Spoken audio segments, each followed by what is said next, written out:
Well, then what is going to see, Brad? Somewhere else. It's not bad. Do you want to show up in the video? I feel like we have control over the video. Yeah, I thought it was like wider. Just tell Yeah, them you that's move the whole thing. Oh. Wait.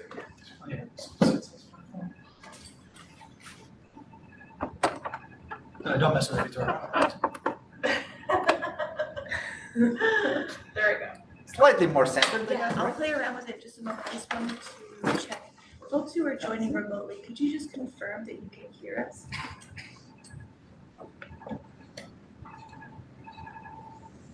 Barbara, can you hear us? Yes. Well, thank you.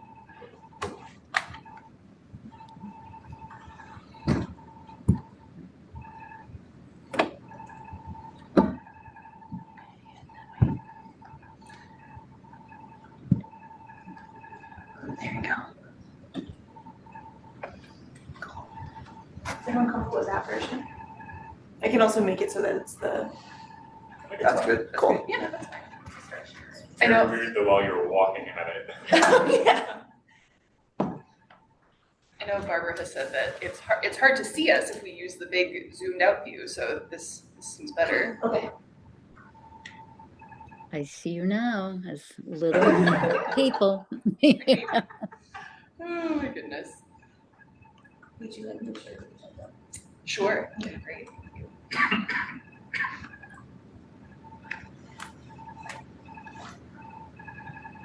Just like 1 second. I apologize. I got a new computer today, so Oh, congratulations. thank you.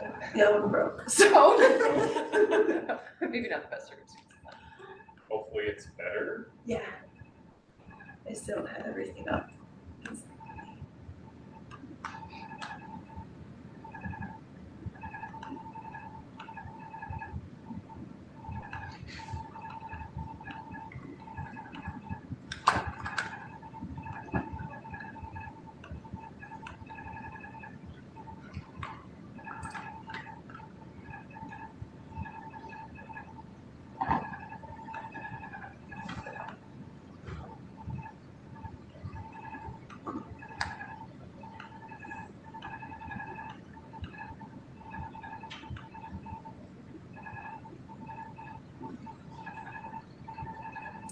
Alrighty.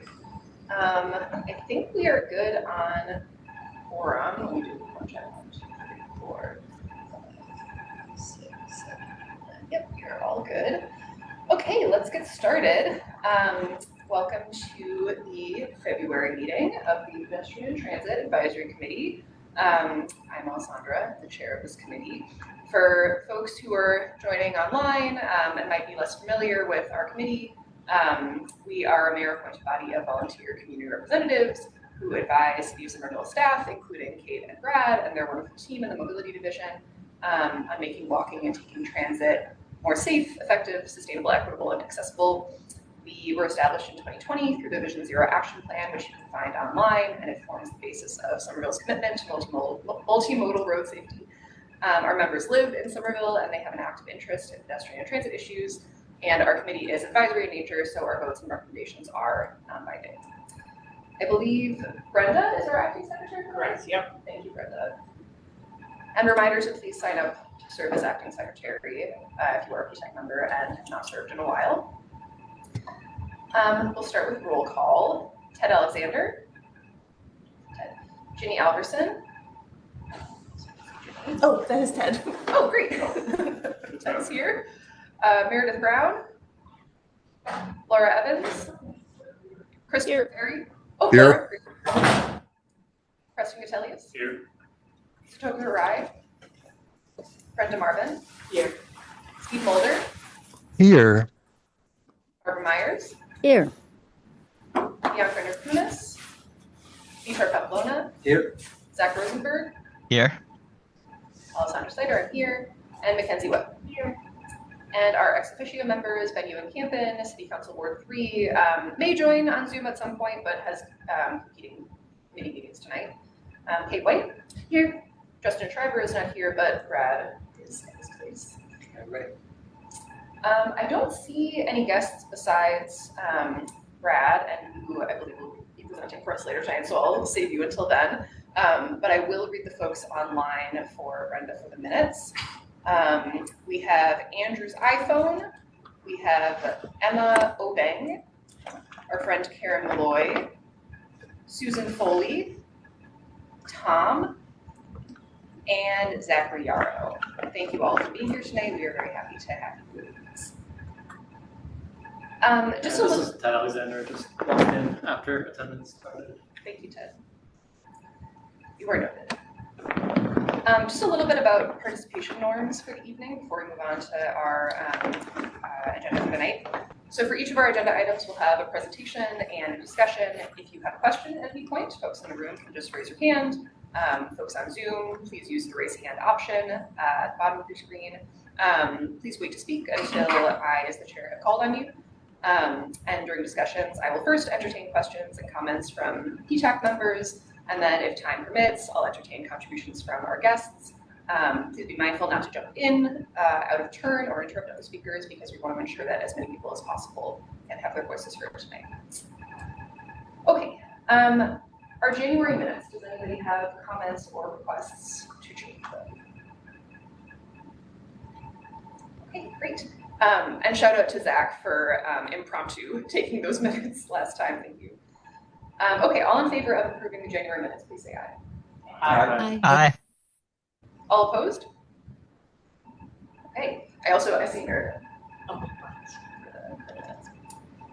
Okay, just a brief announcement. I'll turn it over to Kate for updates on our new member drive. Yeah, thanks, Alessandra. We're really excited. We wrapped up the interview process for the new members. Thank you to all the candidates who applied and took part of that.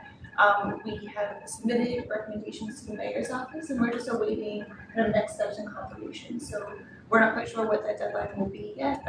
Just with the transition, there's a lot going on. So we just thank everyone for their patience as we were to kind of complete that process. Thank you, Kate. And I'll share a little bit that we are planning on hosting some sort of gathering, social gathering, once our new members are welcomed onto the committee. And we'll have some folks. We have a slightly fewer, or slightly smaller group joining as new members this time around. So we're going to have some buddy activity happening between old members and new members. But not everybody will need to serve as a buddy this time around. So we'll keep folks updated on that. Okay, we are trying a slightly new structure for the agenda where we move public comment to the beginning of our meeting, just so if folks are here to give public comment, they don't have to sit through our entire agenda if they're not interested for all of our agenda items. So is anybody here to give public comment? If you are, please raise your hand. I think only our guests are on the Zoom, so I will look for your hands on the Zoom. Okay, Tom, I see you.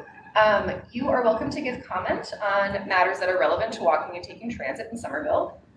You will have 5 minutes to give comment. I will time you and stop you at the end of that time, so we can move on with the rest of our agenda and be respectful of everybody's time. So I'm going to push a button that says allow to talk, and then you should see the option to unmute on your screen. Anybody hear me okay? Yes. Yes.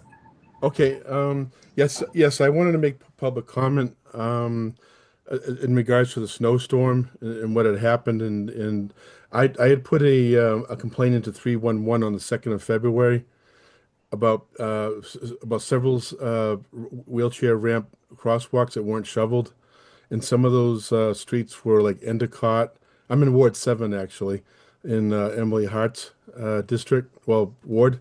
And well, it's a mixed bag here. Thumbs up to DPW that they did a great job in cleaning the bus stops out, and they did a really good job in cleaning out Curtis and Broadway, where some wheelchair ramps are also present there. That not only did they clean the ramps, but they also took out the snowbanks in general there. So all that was cleaned out.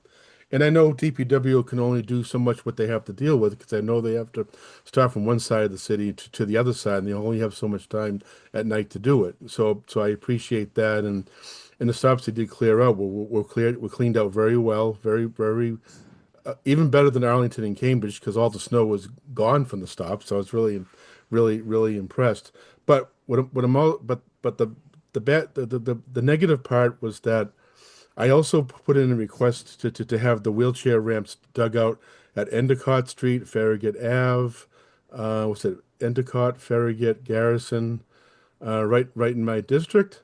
And I called 311. For one thing, 311 never responded within the 48 hours that they were supposed to respond. However, I think DPW did get part of my complaint of what was cleaned out at Curtis and Broadway.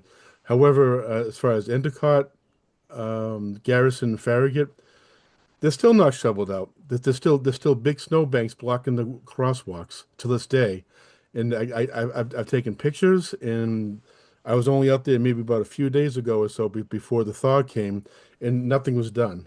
So I'm really disappointed not DPW, because I think that they only can do so much because they only get so much time to do it, but our neighbors. So why aren't they simply using common sense that if they see a crosswalk after a snowstorm, you clean it out?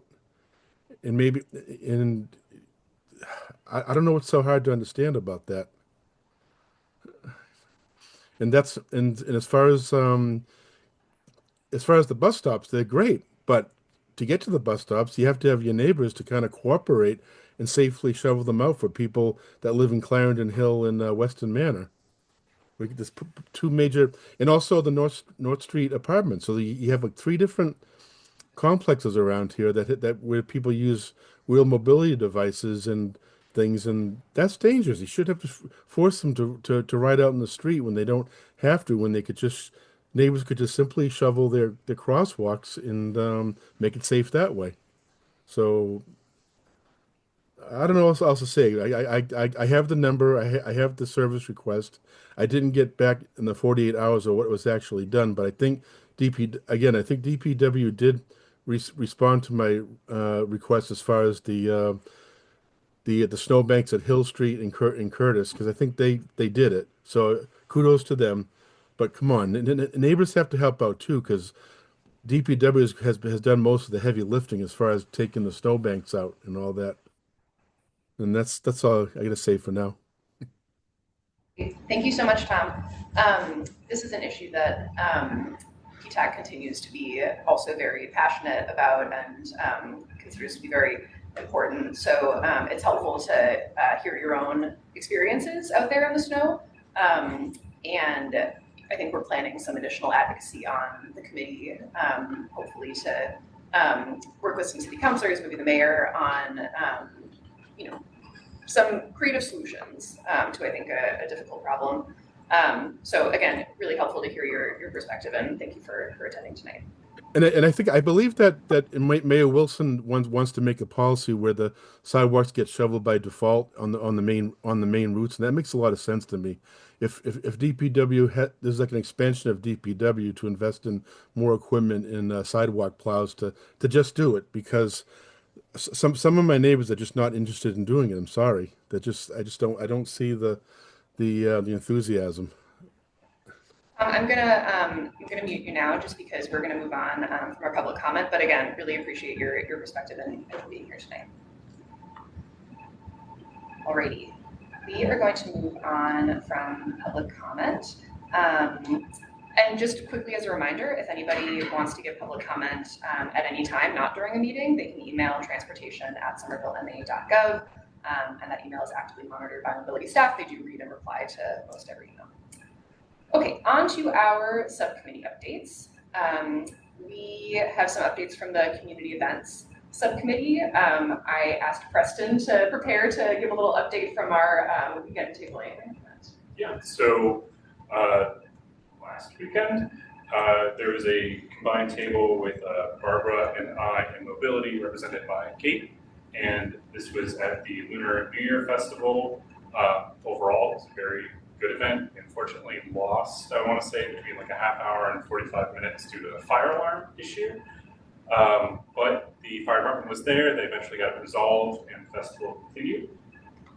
We had a lot of good conversations with people, a good bit about different paths and how to get around the city, some about how to bike like up through Assembly, how to commute to different areas. overall, not a lot of signups for the newsletter, but that was because a couple people were already on the newsletter, which is kind of the best response if no one's going to sign up. Well, not no one, but fewer people than normal. But it was a nice event, and we got to be close to some performances as well, and that was nice. Thank you, Preston. And thank you, Barbara, also for tabling with Preston and Kate this weekend. Just another small update from the Community Events Subcommittee. We have nailed down a date for our community walk in the Broadway Lagoon project area. It's a ways away from now, so mark your calendars for Tuesday, May 19th. It'll be nice. One day we will have nice weather again, and we'll wish to walk outside and spend our evening looking at a street again. So look forward to that. I don't think we have any updates from design review or from special projects, so I believe that is it for subcommittee updates. Our first major agenda item for the evening is on the Mobility Division's annual Key Performance Indicators report, which I'm so excited to dig into. Just a little bit of background: every winter, the division publishes an annual progress report. It analyzes the trends for transit, pedestrian, bike, and motor vehicle travel. It includes vehicle speeds and crashes, key safety deliverables, and community engagement practices. I did a little preview, and they included it in their newsletter, and some of the trends are pretty exciting. So I'll turn it over to Kate and Brad to give us the update. Thanks, Alessandra. Thanks, committee. Hi, everybody.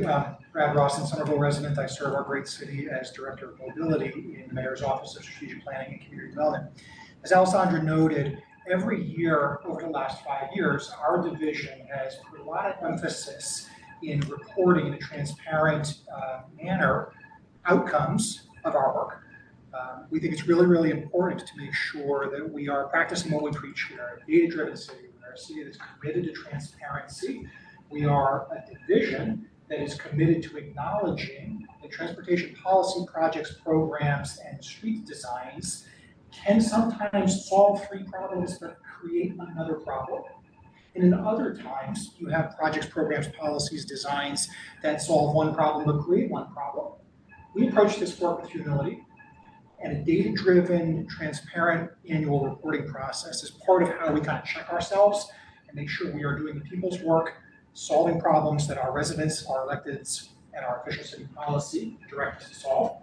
We don't have it all figured out. We are not a research institution. This is not peer-reviewed empirical research. We are busy planners, engineers, project managers, communication specialists who are managing about 100 other things in any given week. And yet, this is a really grounding activity for us. It really informs the way that we allocate our staff hours in the year ahead. And remember, for our little 8-person division, that means about 14,000 taxpayer-funded public hours of labor that you and your neighbors and our constituents all pay for, right? The data reports help us guide our annual work plan and also set us up for multi-year investments, projects, programs, and crucially, coalition building.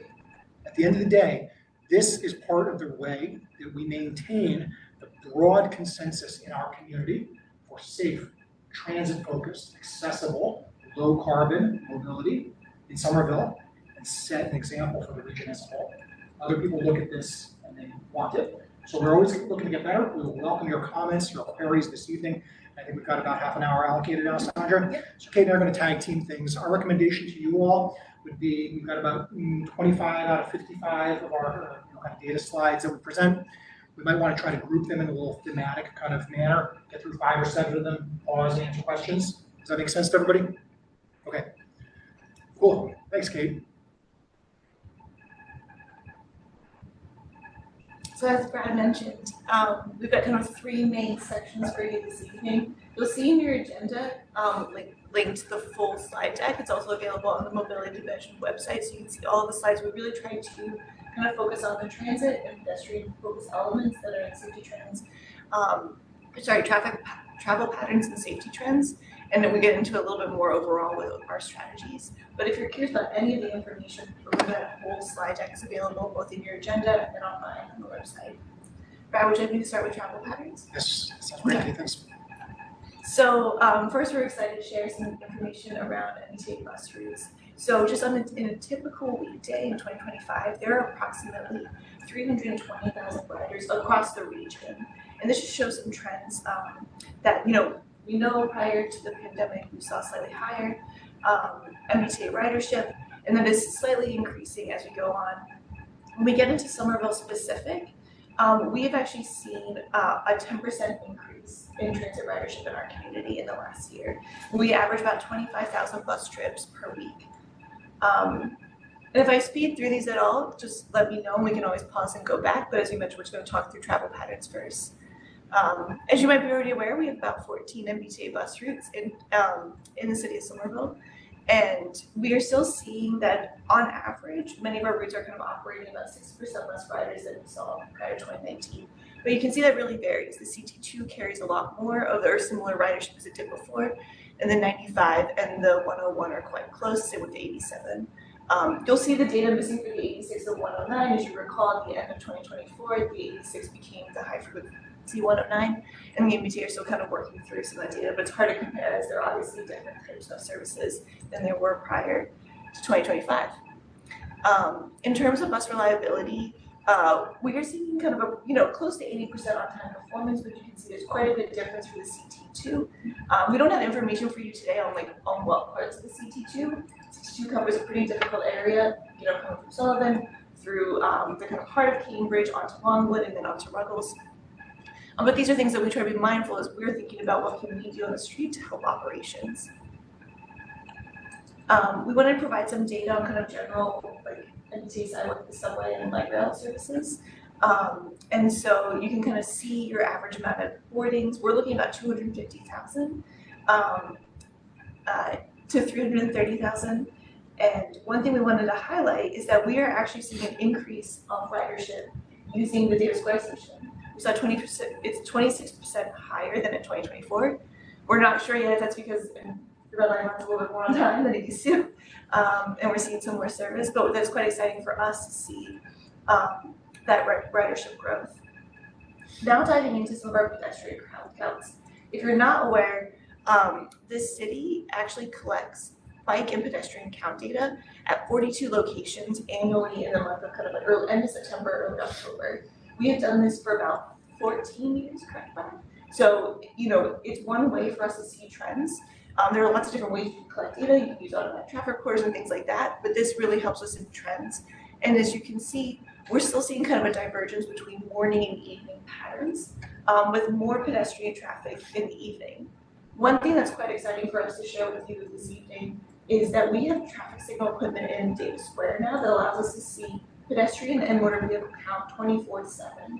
So we can actually look at any given day and understand how many pedestrian crossings are occurring. So you can see in the months of April and May, we had over 16,000 pedestrian crossings in Davis Square. I was about to make it a quiz question where it doesn't put the answer, but fun fact, our busiest pedestrian activity day was actually Hall. And so it's kind of fun to learn of what is drawing people to the square. But you can see that our pedestrian activity is quite close to motor vehicle when you think about how that can feel, but just how busy Davis is. We're looking at closer to between 18,000 and 20,000 motor vehicle traffic in Davis. So just quite exciting that some of this new equipment is allowing us to understand those patterns in the city. We also continue to count on community paths. So this data is broken into kind of your morning and evening peak hours. So we're looking at those busiest times of those 2 days, and this is a combined pedestrian and bike traffic.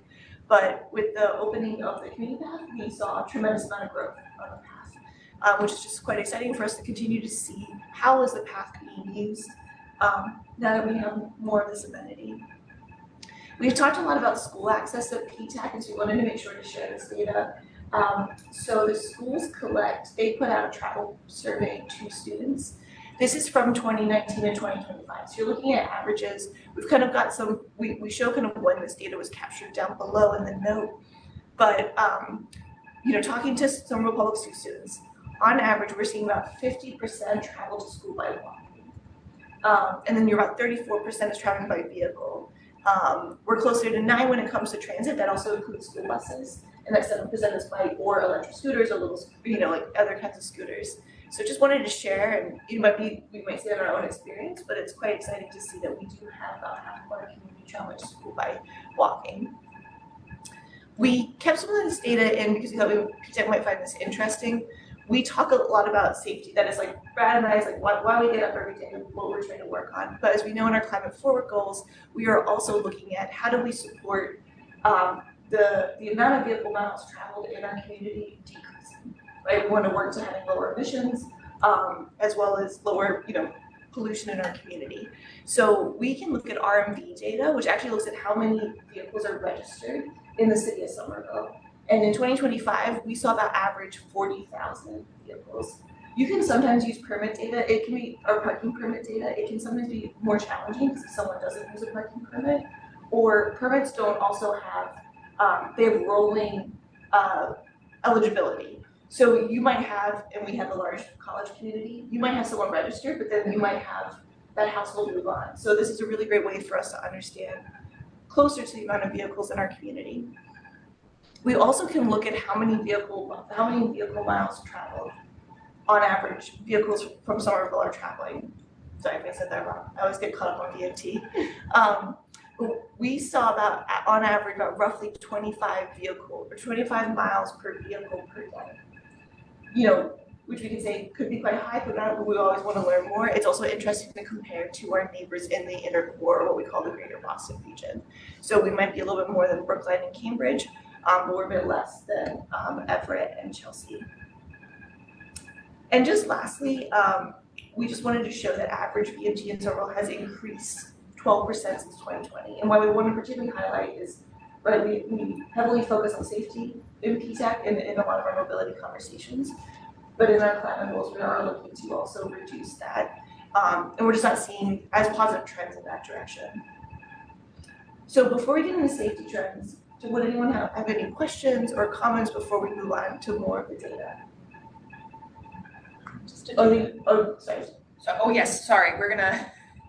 Sorry, we're trying a new facilitation technique this time around. Do any PTech members have questions or comments before we move on to guests? Yes, President.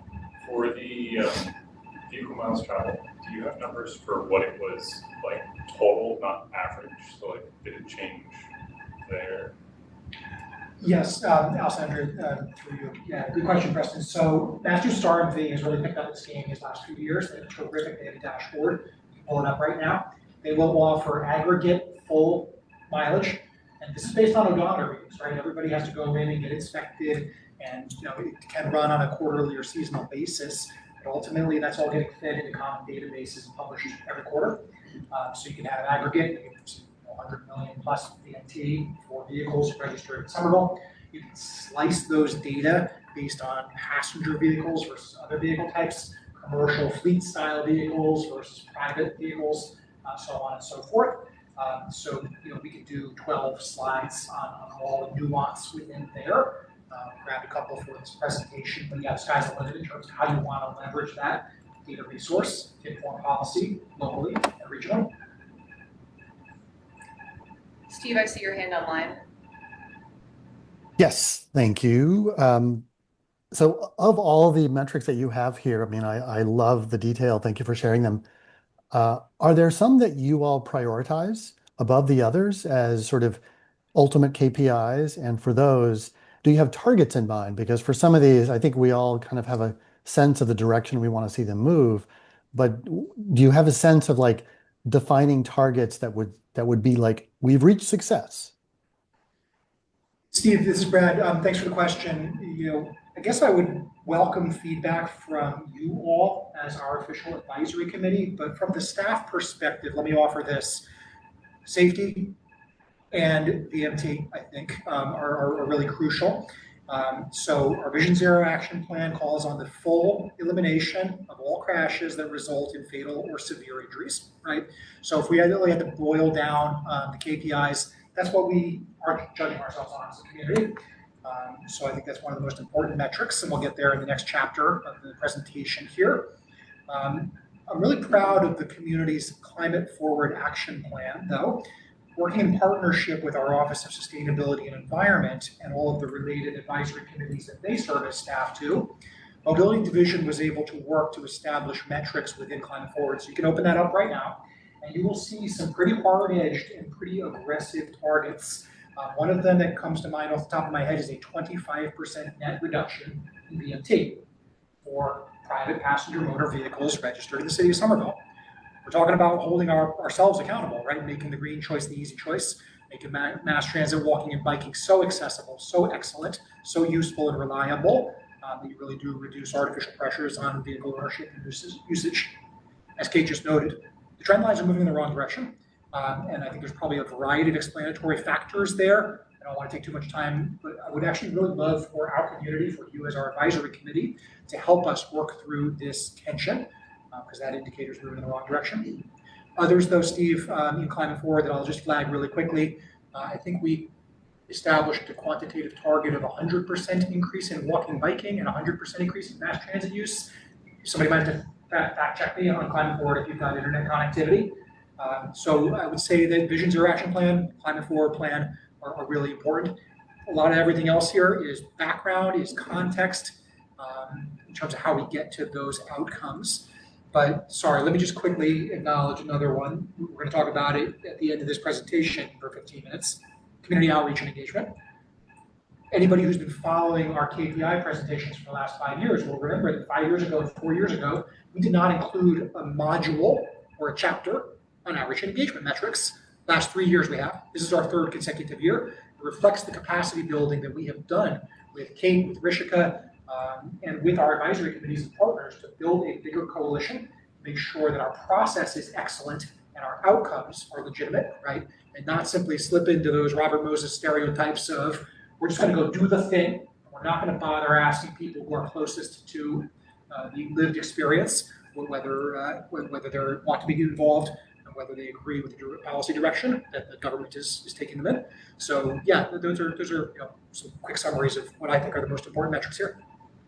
Yeah, thanks, Stephen. I might just add, these are really helpful overall, but one thing that we do too is when we get into projects, we might look at, okay, if this route has not the greatest on-time, reliability or performance, looking back at CT2 or some of the other routes, that's somewhere where if we're reconstructing the street, we can start to think through how do we support that bus service. So it's both on an overall perspective, but can be really exciting when we're digging into a project specific to see how we can change the design of the street to better reach our goals.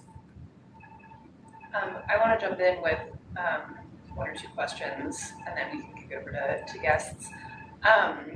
First, just want to acknowledge how cool it is to see so many students walking to school. I was really surprised when I saw that number, pleasantly surprised. So that's really wonderful.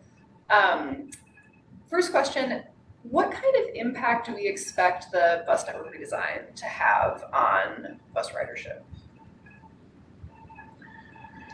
Alessandra, I think that's probably a question we can partially answer right now, and then we should probably speak with some of our partners at MBTA. They've been really good about coming to your meetings and working with us on some service planning issues. This is another perfect one. My memory, Kate, is that Route 109 ridership increases in its first year had been documented, published as a 9% increase compared to old Route 86. So I don't think the network redesign established a target for ridership increases. But I think that's a great benchmark to say that if you can create a space where people feel like they don't have to rely on their apps and can actually just show up at a bus stop and have a decent chance of a bus arriving in a decent amount of time, then all the research is showing, and that first tranche of network redesign route and service changes are showing, you might expect a 10% increase. That's pretty incredible. Yeah. One thing we know the MBTA has been looking at is with a service like Route 109, which now gets to Malden, you might have passengers who now have to connect. And so they were trying to dig into data of are they reducing the amount of time that someone has to transfer, which then overall can make their trip easier in the hopes that you can encourage more people. So it was just another data point that we thought was quite exciting. And we often look at the, the net growth on a service. But if you, let's say we're now having a worker have a 1-seat ride to get to where they need to go, that's very exciting in terms of our equity goals when it comes to access to transit.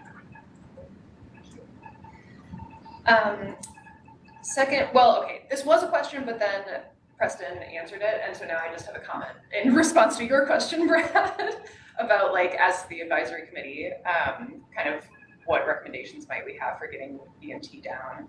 I mean, I think the cross section of like what the purpose of the vehicle is really important. Like to me, that seems really critical for like what kind of policy solution we have, right? Because if it's like just a passenger vehicle, that's very different than like regulating rideshare vehicles more or e-commerce or whatever. And I mean, I also think that, I don't know, I don't think anybody knows exactly what's going on with like, you know, upward trends in terms of VMT nationwide, but like, it seems like one thing that's happening is that people are choosing to take more like convenience style trips, like for errands or when they're working from home, they're taking their cars, they're going to the grocery store and doing laundry, whatever. And I know that like reducing those kinds of like errand-based trips was a big goal in the, I think the Curve study. So I feel like starting to implement maybe or fast track some of those like parking policies could help in that regard. I would love to like revisit those on the committee as well. I think we haven't spoken about them for like a year. Anyhow, those are my thoughts. I would love to kick it over to Logan, who's been waiting very patiently. Yeah, this is an extremely minor data methods question compared to some of the like big conceptual questions that have come up, but especially for the school commuting and other sort of trip data, how were mixed mode trips sort of shuttled into buckets? Like if you're almost exactly half on a bus, half walking, did it count as both? Or? Great question, thank you. And committee members who fill out those surveys who are parents in public school like I am, please feel free to chime in. My memory of the survey instrument, Logan, is that it asks parents, guardians, or students to identify their kind of average day preference. So there's clearly some noise there, some bias, right? We know that self-reporting data tends to be a little bit self-congratulatory, right? So if somebody, somebody may have incentives to think that they walk more or use transit more than they in fact do, but the idea is that you select your dominant daily preference.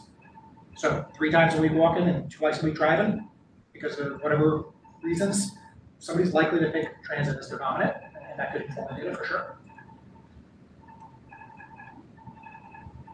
I'm going to raise another guest question because our friend Crystal cannot get on camera to ask. Oh, I think Meredith actually has.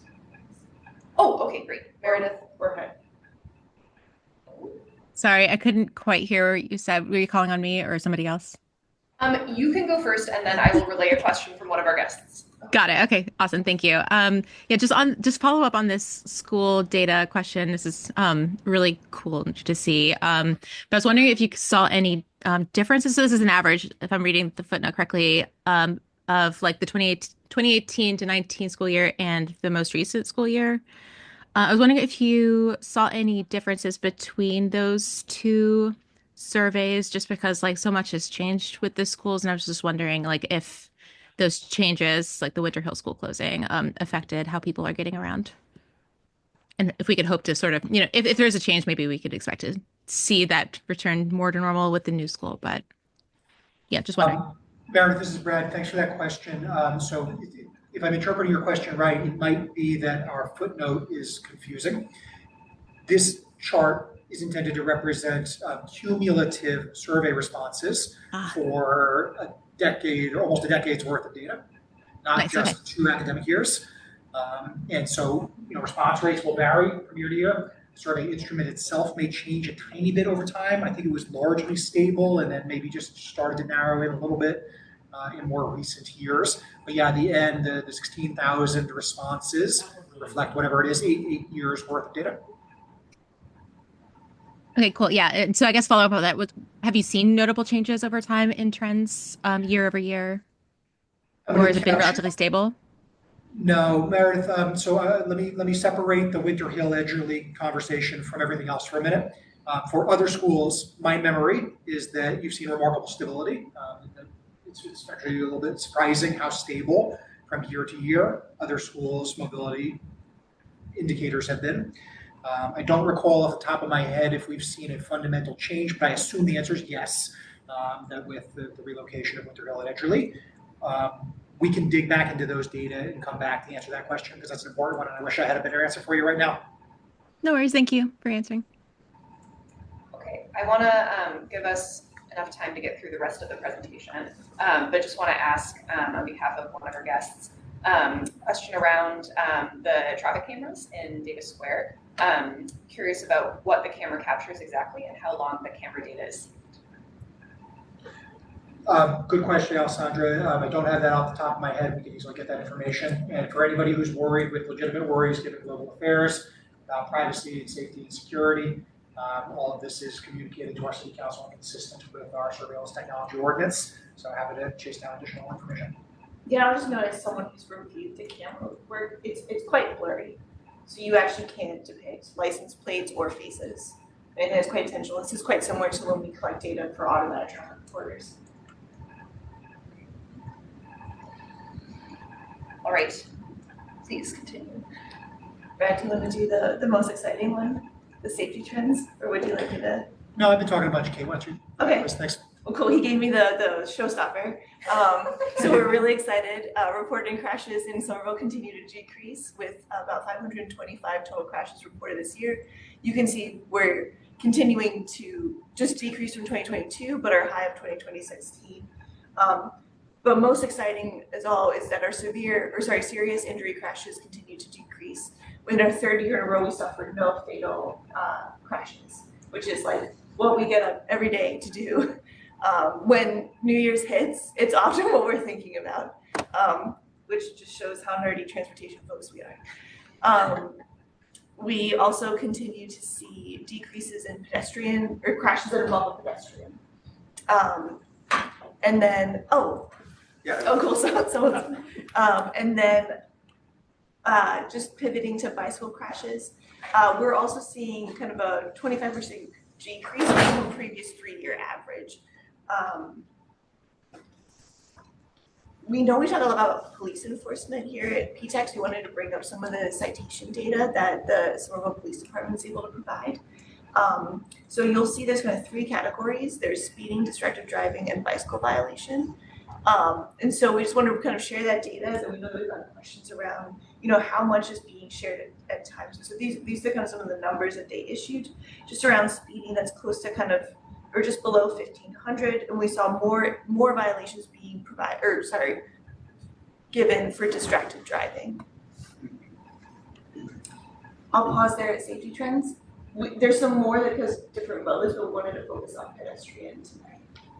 Yes, as a reminder, folks can see many more analyses and different ways to slice the data, focus on different vulnerable road user groups in the online presentation, but we did try to curate things to keep it narrow. Our Vision Zero movement says humans are fallible, we make mistakes, we can never eliminate those mistakes. All we can do is commuting ourselves through street design and many other tools to minimize the impact of those mistakes, right? So the crash numbers going down as a whole is a really good thing, but the fatal and severe crashes are the ones that we're obviously most focused on. And yet I do want to call the committee's attention to the fact that sometimes safe streets and complete streets policy can be a divisive issue. Sometimes it can slip into a culture war, and we know that our society and we as human beings tend to divide ourselves into us and them categories, and it really holds us back. It's really unfortunate. We are all in this together, and that's part of the reason that we think it's important not only to analyze all crashes, but to communicate that. Even though that's not our Vision Zero Action Plan's priority, we are able to tell many of our constituents who criticize or disagree with our policy directions that their lived experience is relevant and it matters, that we are having fewer fender benders, fewer inconvenience crashes, and certainly fewer terrifying vehicle-on-vehicle crashes. Again, we're all in this together, and that's part of the reason that you see those different metrics. Yeah. Well, I mean, just first of all, congratulations. Like that's to all of us. Huge to all of us. Yeah, really, really exciting. And I know that periodically we get some concerns from community members that they perceive like road rage, for example, kind of increasing in response to some of the traffic calming. And correct me if I'm wrong, but it seems like the data is kind of suggesting that even if people are maybe a little more annoyed, that is not translating into a dangerous behavior. Good question, Alessandra. I think, over the years, we want to explore these hypotheses and try to identify variables, correlation, causality, compare ourselves to Boston, Cambridge, Medford, Arlington, and other neighbors. But I'll note for the committee that there's a very active thread right now on one of the NACTO listservs where our peer cities are all trading notes, because a lot of people also use calendar years to kind of document and benchmark progress. And some communities are saying, great news, we've really reduced number and severity of crashes. Others are saying their indicators are going in the wrong direction. And professionals all around North America are struggling to identify what are the tools that work and why do we see backsliding in some cases. Our hypothesis in Somerville, of course, is that by building streets where driving at unsafe speeds is physically inconvenient or physically impossible, that is the secret sauce in Somerville. That is our central hypothesis. Any other PTEC members have questions or comments?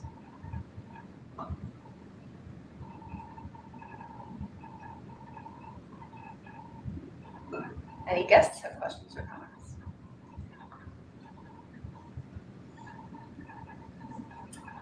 Yes, Susan, I see your question in the chat.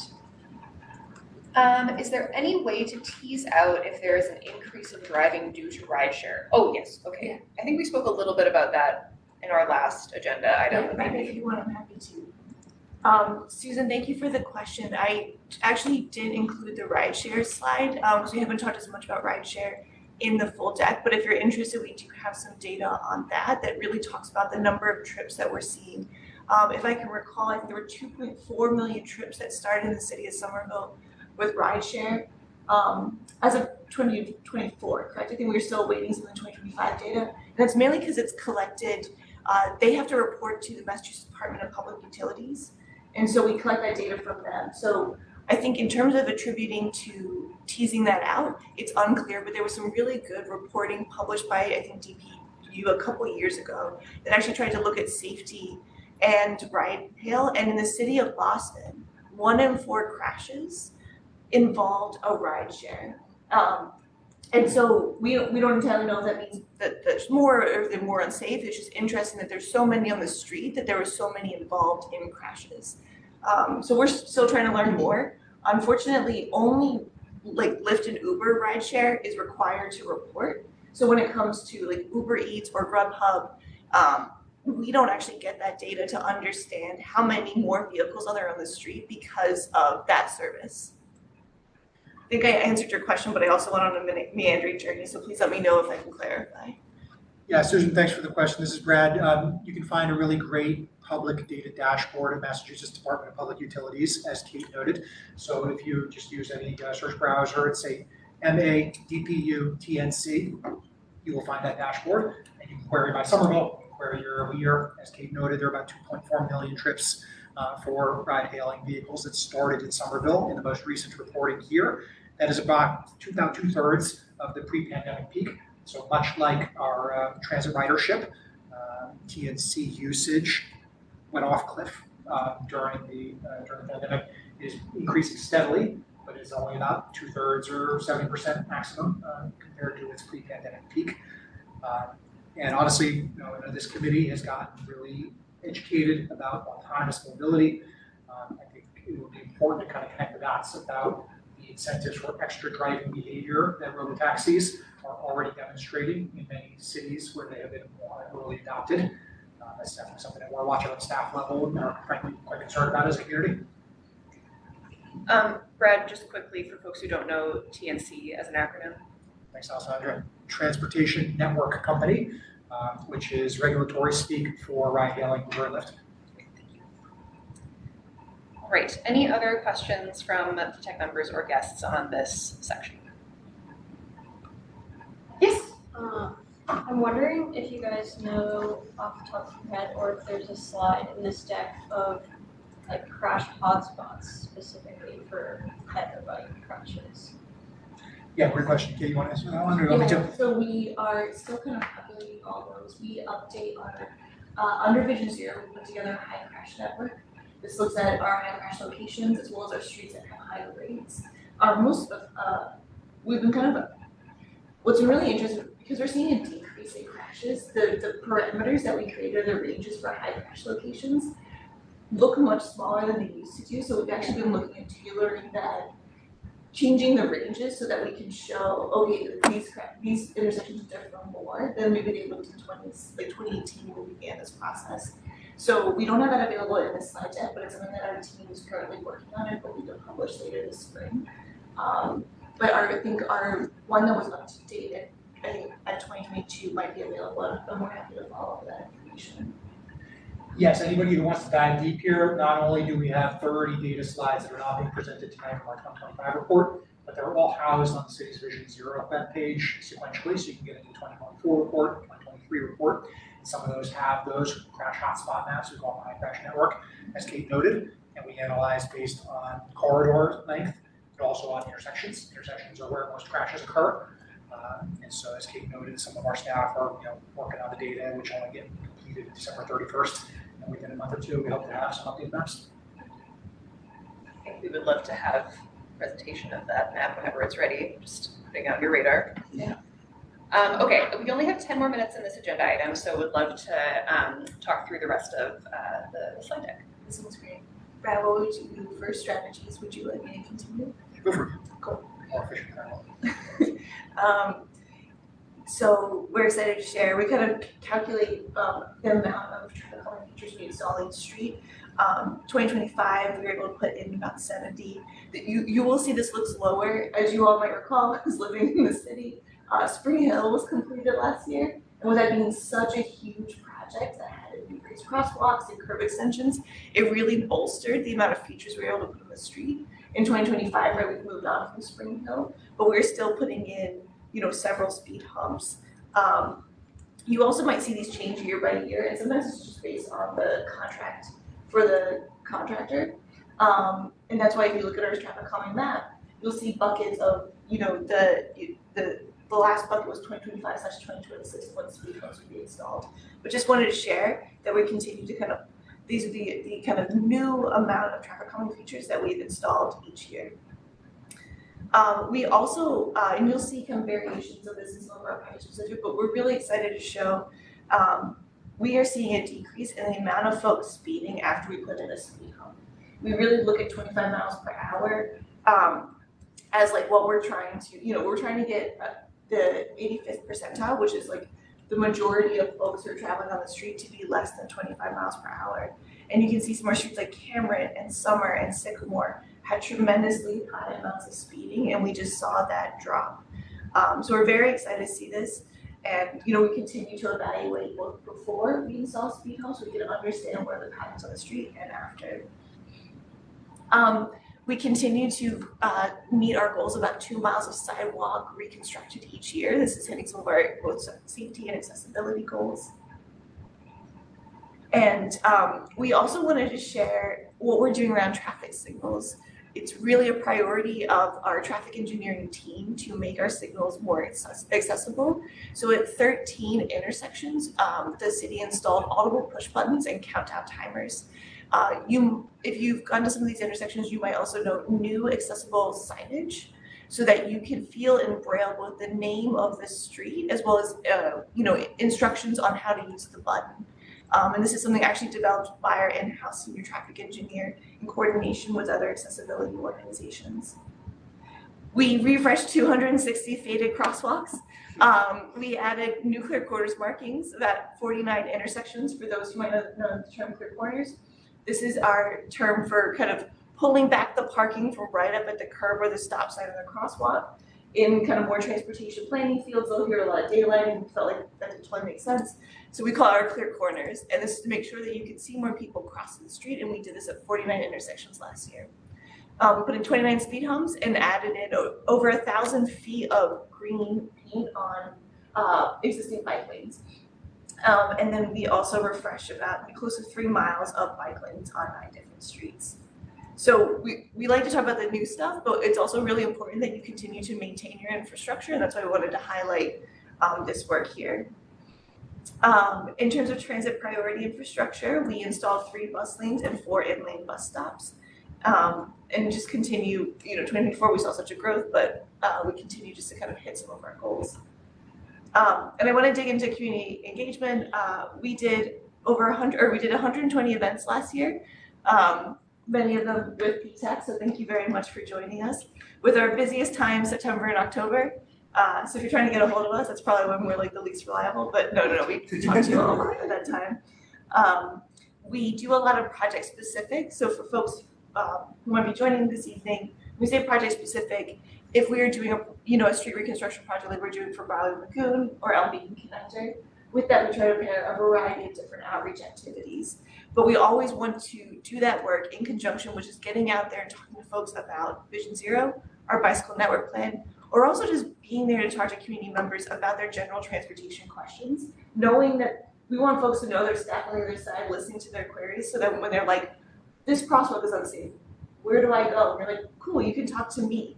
We're gonna help funnel that information to the right places. So we always try to have a bit of both in our work. We also wanted to share that we know in planning that there are a lot of barriers to engagement, and we see kind of most of those barriers towards folks who are younger, older, low income, or people with limited English proficiency. So our team likes to prioritize events or engagement activities that are very specifically for these community groups so that we can reduce those barriers to participation. And so in the last year, about a third of our engagement was to connecting with youth, older adults, people with low income, and people with limited English proficiency. We just wanted to share the kind of variety of types of events that we do or outreach activities. And really just trying to, if we feel like if we can provide an array of opportunities, that you'll meet more people where they are. One thing that was quite exciting is that when we dug into some of our survey data, we asked a question often in our surveys for our projects, or please share all of the modes that you use when you're traveling. And public transit and walking, rolling, and driving are some of our modes, but I think we wanted to share particularly with this group is how many folks, over 1,000 folks in our survey said they take transit. They may not be doing that for every trip, but that's something that they do, and that was really exciting for us to learn. We also looked at who we're hearing from. In the majority of our street projects, we are actually really hearing from folks who are in close proximity to the street. So whether they use it regularly, whether they live on it, or they live within a 5-minute walk, it was quite exciting that we really feel like our on-the-ground outreach is connecting to folks who might be the most impacted. And one of our favorites to share with you all is, what do we get questions about the most? We took a look, and we had close to 600 inquiries last year that were sent directly to our team. So it's either by email or through 311. And overwhelmingly, there were requests for traffic calming. We actually dig into this a little bit more. About 145 traffic calming inquiries, but 78% of these were requests. And some of them might be duplicate streets, but the majority of them are actually different streets. So just overall, we discussed about 100 different streets last year of just folks reaching out to us being like, can you look at our street? We feel like they're speeding. So just really interesting that as we know there can be pushback to some of this work, more and more we actually get requests for this work. And so we're trying to make sure folks understand our process, as well as make sure we give the time and consideration when someone brings that, that concern to us. Then I have a bunch of extra slides, so happy to dig into that. As Brad mentioned, we have about 50 slides, but maybe I'll pause there and see if there are any questions. Thank you. Just want to highlight, just some quick math. I mean, that's 2 to 3 events a week. Yeah. Average. Yeah. Which is impressive. I mean, you all were with us for a lot of it too, but it was. And again, you all support us, but we are an 8-person team. We cover 120, and last year was 101. The year before that it was 100. We're not messing around. Bringing the content to people and getting beyond the traditional night meeting in a middle school cafeteria that serves one group of residents and stakeholders well, and many other groups badly, is how we're trying to do our work. Yeah, really impressive. The other quick anecdote I have is that I recently had a professor who in one class was like, why do people keep putting speed humps on the street? They don't work. And I literally showed him one of the slides from last year, and he was like, huh. Okay, thank you. Anyway, we don't have that much time for discussion, unfortunately, but are there any PTAC members with questions or comments about this last portion of the presentation?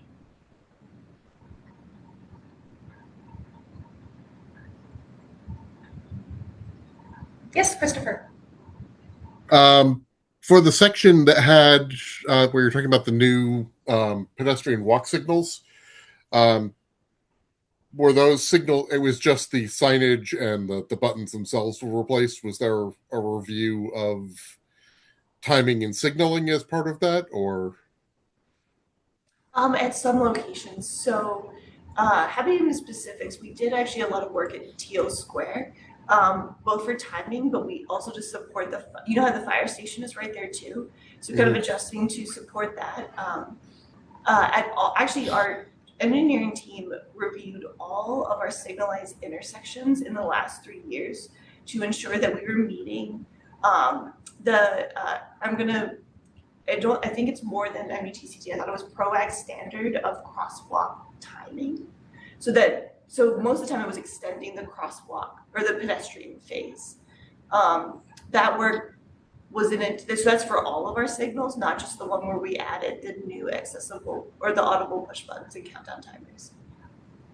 Okay, thanks. Yeah, I'd seen the work right outside my apartment here on Highland Avenue near Engine 7, and I appreciate because that signal box often had a habit of clunking out with some regularity. So I'm not sure if it's quite as reactive as it used to be when it was working. But And Christopher, this is Brad. Thanks for the question. We're going to work to get Adam, who's the licensed PE on mobility staff, and Jessica, who's the licensed PE in the engineering division, and a PTAC alumni, I will add, to come here to work with you all on signals in general in a future meeting. Jessica's going on family leave shortly, but when she gets back in the summertime, we think that's a really robust conversation that we want to have in more detail with you all. Signals is kind of the next frontier. We're really excited about the safety and accessibility, transit priority, emergency vehicle preemption that Jessica and Adam and many others have been working on. Yes, that's actually a great preview. Since we have some time, our hope is that, we had talked about some of the signal, like decommissioning signals for one and Pearl, but the hope is actually that we can curate a little bit more themes or questions that we can bring to our 2 team members who focus a lot on traffic signals to have a really robust session, probably in July, around traffic signals. So please think those through over these colder months and that we can be prepared for that in the summer. All right, I am gonna move us on just to make sure that we stay on time. But thank you so much, Kate and Brad, really, really fantastic presentation and really exciting metrics. Thanks everybody, appreciate it. Okay, we are gonna move on for the remainder of our meeting to talk about another report. So exciting, all reports for this meeting. But I have drafted the PTAC annual report.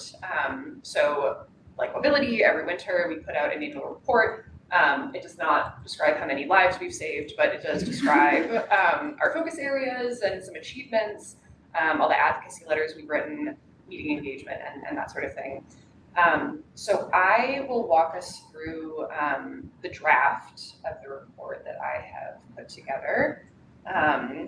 And definitely want feedback on like whether other stuff should be included or whether you feel like the things that I'm highlighting are accurate to your experience on the committee. But then also I'm really hoping that we can use this to kind of understand our goals for 2026. So kind of as we're going through the report, kind of think about, okay, what was really meaningful to me as a PTAC member this year, and what we want to see more of in 2026. So let me try to make this a little bit bigger for all of us. Okay. So these are all of our committee members. The letter from the chair is a draft. So thank you, Ted, for your feedback on that. I'll start just with our key takeaways, which are also very small. Okay, does that look okay to folks in the room? Readable? Okay. So just at a very high level, our advocacy this year had some real impact. It led to significant improvements in infrastructure, transit service, and project designs, with highlights in Union Square, on bus routes 90 and 88, and as part of the McGrath Boulevard project. And you'll see as we move on in the report, these kind of three projects or areas are kind of highlighted. We wrote 6 advocacy letters this year and provided feedback on 9 projects, and that represents increases in both areas from the past 2 years. So we're a more active committee than we have been. We engaged with an estimated 700 community members, which I thought was a pretty impressive number. And we engaged across 10 events. We averaged almost 1 event per month. And that event total is consistent with previous years, but our engagement level significantly increased thanks primarily to our Union Square Walk audit, obviously, which was wonderful, as well as our transportation trivia event, which was super fun. We welcomed 40 unique guests to our monthly committee meetings, and that was consistent with our yearly range of the previous 2 years. And excitingly, in 2025, we accomplished a little over half of the committee goals that we set for ourselves. That is up significantly since 2024. So I think we're really honing in what is actually like realistic and accomplishable for our committee. And we made progress on 33% of our goals. And I'll remind folks kind of what those were a little bit later on. Areas of activity, I'm not gonna like read all of these, but just to remind folks kind of our key achievements this year. We hosted our Union Square Walk audit in April. We had 60 community members there, and based on their feedback, we put together a set of comprehensive recommendations that we presented to mobility, who shared it with other relevant departments, and they were able to identify some immediate, short-term, and long-term improvements from those recommendations. So very, very impactful work there. Another key area of focus was, of course, our advocacy on bus routes 90 and 88. Shout out to Meredith for, I think, really emphasizing this as an important issue and writing the first draft of our letter, our initial advocacy letter. So just to remind folks, the MBTA was going to change the 90s route during the summer. It did for a period of time, but then successful community advocacy got it back onto Cross Street to serve the school community. I think there will be more opportunities to engage on this in the future, but for now, really proud of the work that we did to keep these routes serving the populations that they did. McGrath Boulevard, of course, we have been engaging on this project since February 2024, but the project has been in the works for much, much longer. I think we have seen over the course of this project, it's iteratively gotten a lot more impactful for our community, I think. We've seen removal of lanes, we've seen removal of slip lanes, we've seen more careful treatment of key intersections. There are still, of course, some concerns that we have. We've raised those obviously in our last advocacy letter, but I think our advocacy coupled with that from the rest of the community has been really impactful, and of course leadership from mobility in moving this project forward and making it as meaningful for our community as it can be. So those are our focus areas. Any questions or comments about any of those, or reflections on like what you liked or didn't like about the way we approach those things?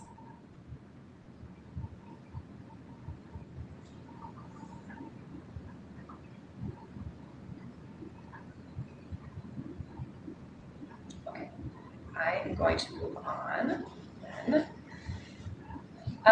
So in terms of advocacy letters, we wrote 6 this past year. We advocated for improvements to snow clearing processes and are continuing to follow up on that advocacy work. We advocated to Mass DOT about the Webster Avenue Bridge Replacement Project, as well as McGrath Boulevard.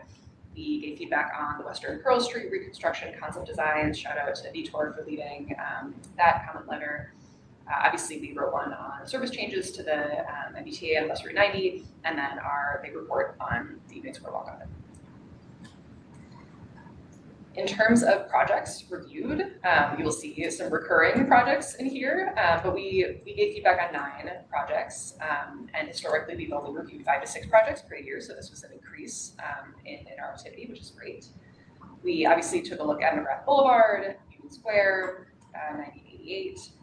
We talked about the community path safety improvements project, which I think we're excited to see kind of the next steps on as the city becomes ready to deliver them. Western Pearl Street reconstruction, Elm Beacon Connector, which I believe is getting an update later in the spring. And the Somerville Avenue Quick Build project, we hosted a community walk on this one. Webster Avenue bridge replacement, and then the Moffaway and Mystic Ave bridge replacements. So a lot of activity doing project review on both the city as well as the state and regional levels. Let's see, meeting engagement. Like I said, we welcomed over 40 unique guests to our monthly committee meetings. A lot of these folks included folks who were giving presentations to us on various topics. Brad gave us a presentation on the repeal of mandatory parking minimums in the zoning code, which was an exciting development 2 years ago now. We talked, of course, about last year's key performance indicators report, the citywide parking and curb use study, new bus stop shelters. We had a great presentation from Somerville Youth on how they were engaging on street safety. We learned about automated bus lane enforcement, which is, I believe, has rolled out since we heard from Kirsty. Autonomous vehicles. So we really ran the gamut on topics reviewed and discussed.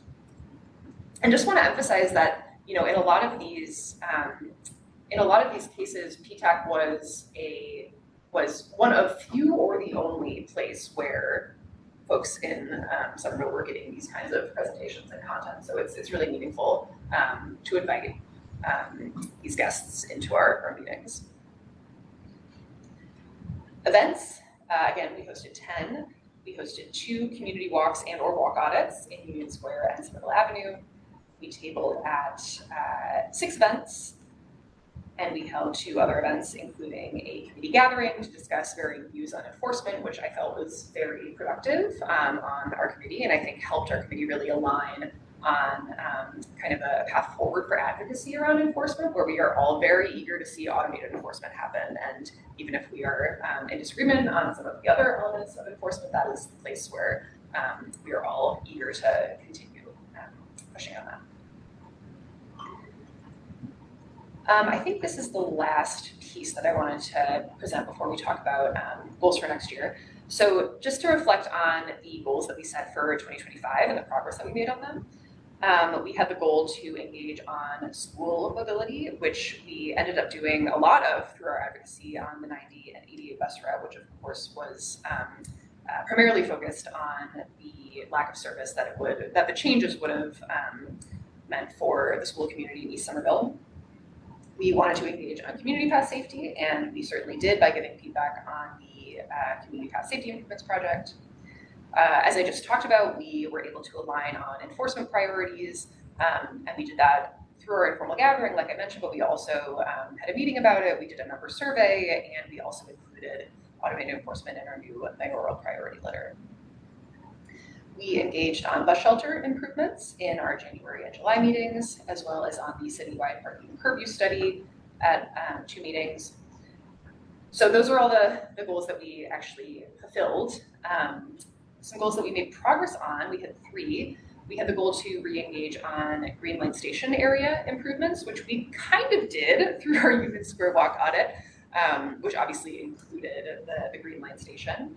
But I think there's still an opportunity to reflect on other Green Line Station areas and the improvements that could be made there.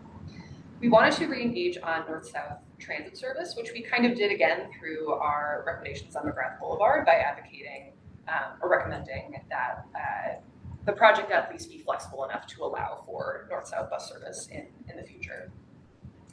And then one of our goals was to start hosting retrospective walks on incompleted project areas.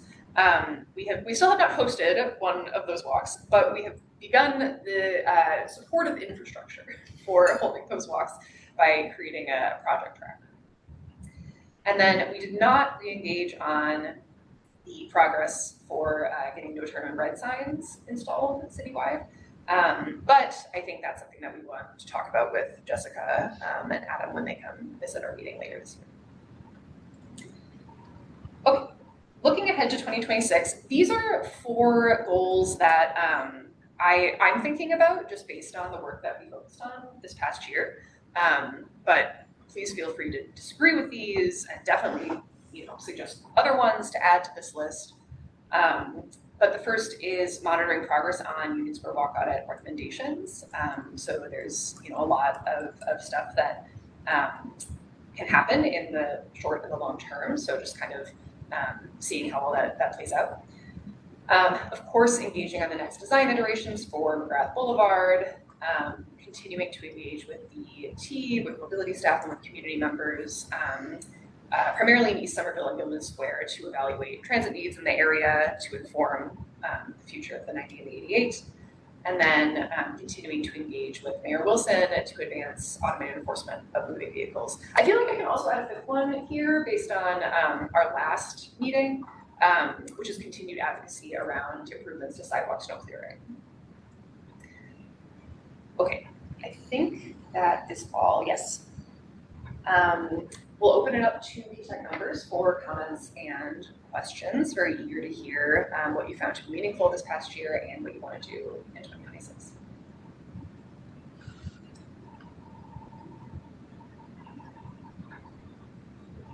Yeah, Ted. Well, Ted, just no substantive comments, but just want to say thank you for putting this together. It really shows what we did and makes it clear how much we got together and got some work done this year. So yeah, hope we continue, and thanks for leading us and putting this together. My pleasure. Thank you, Ted.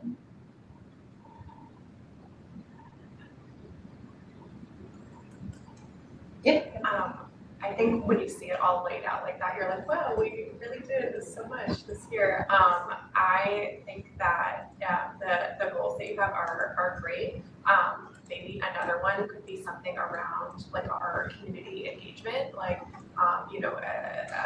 as inspired by our mobility liaisons here. Maybe we could do something around like increasing our engagement or the number of people on our newsletter or community events or something like that. I think that could be a good opportunity for a goal, unless others disagree with that. Yes, Meredith. Yeah, just first echoing the appreciation for this document. It's so great. Thank you so much for putting this together. I would love to see us continue to sort of pull forward the goal around school mobility, whatever form that ends up taking. I think there's, more we can do in terms of community engagement and advocacy. And it may, likely take different forms, but just put that in from my perspective.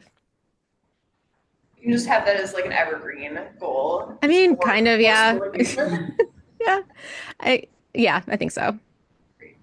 Meredith, do you have any like specific issues that you feel like would be useful for us to advocate on, or just kind of a general sense that we should be doing more on school mobility?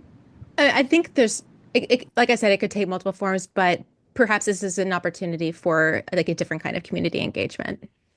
That's just one thought, but again, it could end up manifesting differently depending on emerging situations like the 90 this year. Thank you.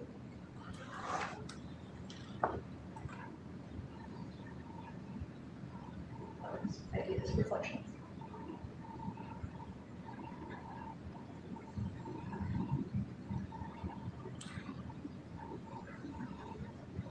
Anything from our guests beyond PTech members? I have a staff comment, but why don't I leave it? Please go ahead, Brad. I hope you all know how unique you are how high functioning, how value added, how inclusive and progressive you are as a committee. I think we all, in our routines, kind of get stuck in our, here's what I'm doing every day. Okay, I want to do more on this thing or that thing. We have a higher vantage point. We get to engage with colleagues, interdepartmental groups, and many other advisory and other kind of regulatory bodies. This committee is next level. The work that you put in, the hours, the inclusivity, the collaboration spirit, the systematic approach to agenda setting, meeting management, and then practicing what you preach in terms of showing up, doing the work, comment letters, design reviews, tabling, new coalition building, working with elected officials, working with regional partners. I know I'm biased. I don't necessarily think of another example in the city of Somerville in the 18 years that I've been here. So tip the cap to all of you. But also I want to really speak clearly to the guests and the potential future committee members.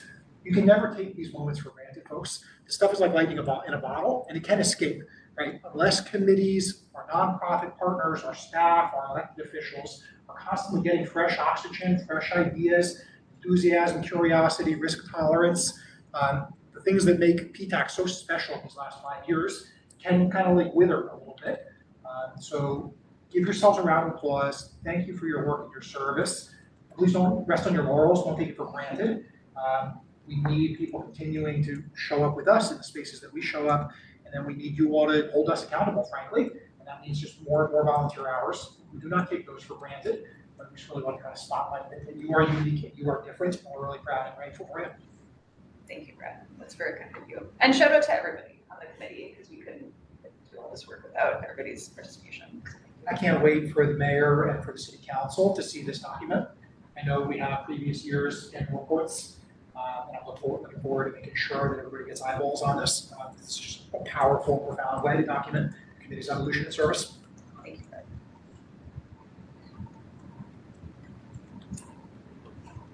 Susan, I see a comment from you in the chat. Is there a way to have community engagement on snow clearing that highlights the need for accessible walkways for wheelchair users? Yeah. Sorry, I was like, someone should answer that question. That's a great question. I think we can think about kind of what opportunities we have to like gain more visibility into snow clearing. But yeah, definitely food for thought, Susan. I'll add that to our note about continued advocacy and sidewalk snow clearing. Sandra can go for it. Yes. Jump in. Please. Susan, one thing that's come up recently at the city, obviously given that we've had a different kind of storm than we've had in the last 4 years, is our communications and community engagement department has actually really been trying to explore what are creative ways to connect to people. If you follow the city on social media, you might have noticed they brought back the Yeti to kind of indicate what are our snow policies. This is actually a staff member dressed up in a Yeti costume helping talk through policies. But it is a huge priority for them, especially our social media manager, to think of ways that get people's attention who may not be paying attention to, right, things that the standards the city puts out, right? Some of our yard signs or the city alerts. How do we reach people who might be new, who might only communicate digitally, to kind of talk through the importance of why we need to clear sidewalks. So we just wanted to bring that message, if that's a really big priority to them, not only in general, but I think a lot of lessons learned in this kind of month of storms. Thanks, Kate. That's helpful. Crystal, I saw you had your hand raised, but I don't know if you still want to make a comment. Sorry, hold on.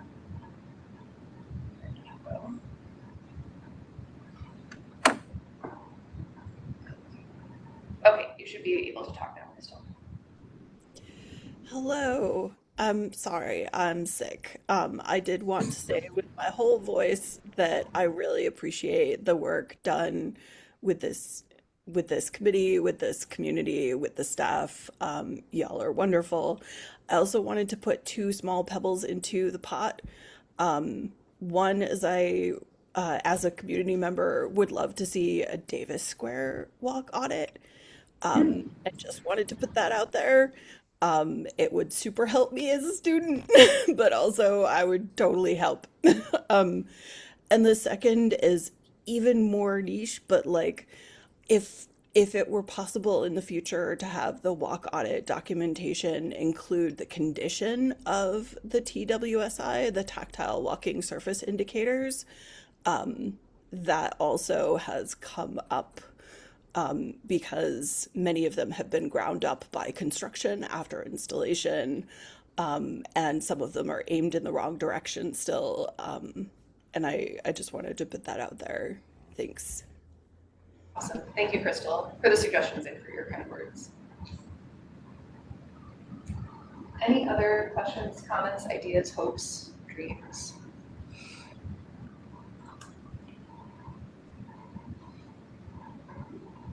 Can we do anything more proactive on the issue of the city to the bus line that is 20% on time? Try to figure out why that is.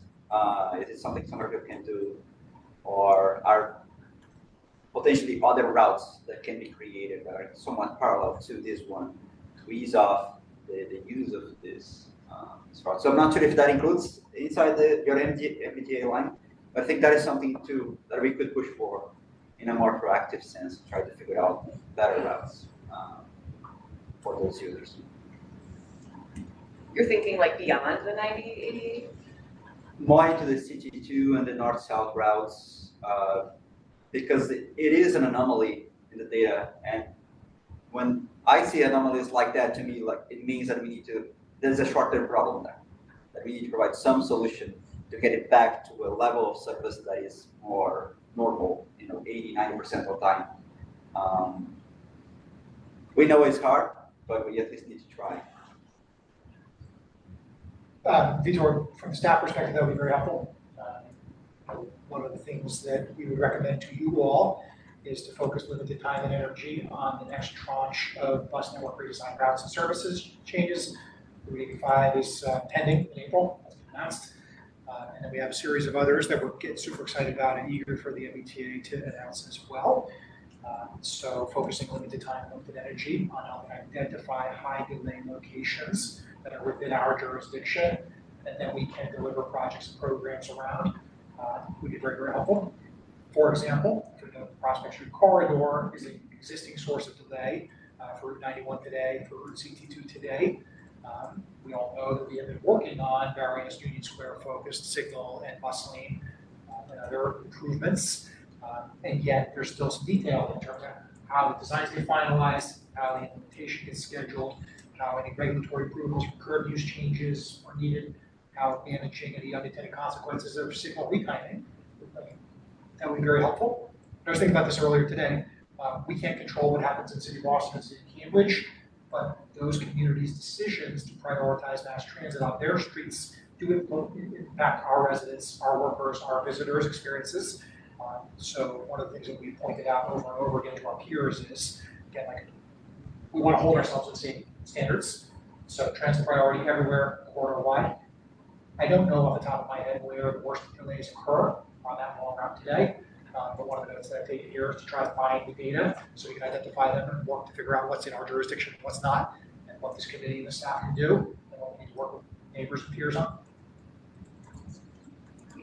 And I will say that reminds me that the Community Events Subcommittee has been in the very early stages of working on an Assembly Square walk audit. I think I've mentioned at one or two previous meetings. But something that Mackenzie brought up at our last meeting was the new consolidated 85 obviously goes through Assembly, and so there's an opportunity with this walk audit to also think about, kind of monitoring the conditions of the 85, see if it's working well, and see if there is opportunity for advocacy there, like weekend service, for example. Off the top of my head. Okay. I think that is all for the evening. Oh, Zach, I see your hand. Let me allow you to talk. Okay, you should be able to unmute now. Thanks. Yeah, I wanted to plus one the comment about a Davis Square area walk audit, and also note the Davis Square Neighborhood Council's Elmway Action Group did their own walk audit of the area, the Davis Square commercial area a little while back.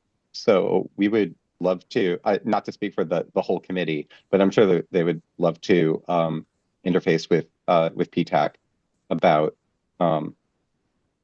takeaways from that walk audit and having something coordinated through PTAC in the future.